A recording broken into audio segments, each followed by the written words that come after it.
जय माता दी। जय जय माँ भवतारिणी काली घाट वाली कालिका माँ, सभी पर अपनी करुणा बरसाती रहो। आज एक बहुत ही अहम विषय पर चर्चा करते हैं। बात करते हैं कि शादी विवाह में अग्नि के फेरे क्यों लिए जाते हैं, अग्नि के फेरे किस कारण होते हैं। बात करते हैं इस विषय पर। अग्नि पृथ्वी पर सूर्य की प्रतिनिधि है। सूर्य जगत की आत्मा विष्णु का स्वरूप है।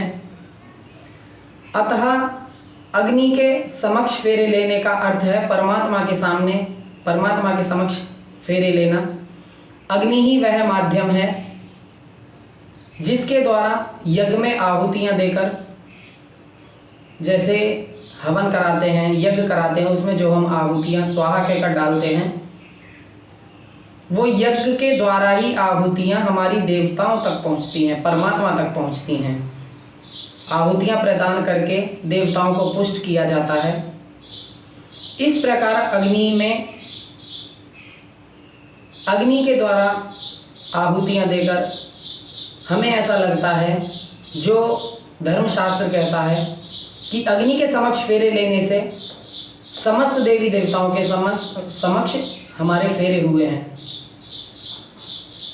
वैदिक नियम अनुसार विवाह में 4 फेरे होते हैं, जिनमें 3 फेरों में वधू पत्नी आगे चलती है और 1 फेरे में पति जो वर है वो आगे चलता है। यहाँ 4 फेरों का अर्थ भी आपको बताएंगे। 3 फेरों में पत्नी आगे चलती है और 1 फेरे में पति आगे चलता है, वर। फेरों का पुरुषार्थ अर्थ है धर्म, अर्थ, काम और मोक्ष। इस प्रकार 3 फेरों द्वारा 3 पुरुषार्थों में वधू आगे चलती है, जिसमें पत्नी की प्रधानता है, जबकि 4थे फेरे में पति आगे चलता है, जो पत्नी को मोक्ष की तरफ ले जाता है। पत्नी को वर का अनुसरण करना पड़ता है। यहाँ इसी बात को स्पष्ट करते हुए समझ लेना चाहिए कि अपवादों के नियम में ना घिरें।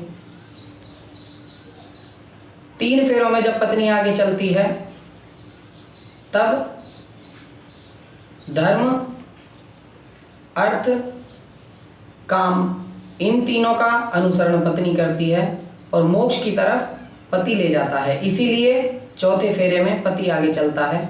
आजकल जो विवाह होते हैं उनमें 7 फेरे किए जाते हैं। 4 का मतलब हर कोई बता देता है, क्योंकि 4 का मतलब प्रमाणित है। 3 का अर्थ किसी को मालूम नहीं है इतना कि 3 फेरे और जो कराते हैं एक्स्ट्रा से बढ़ा करके, वो किस कारण कराते हैं।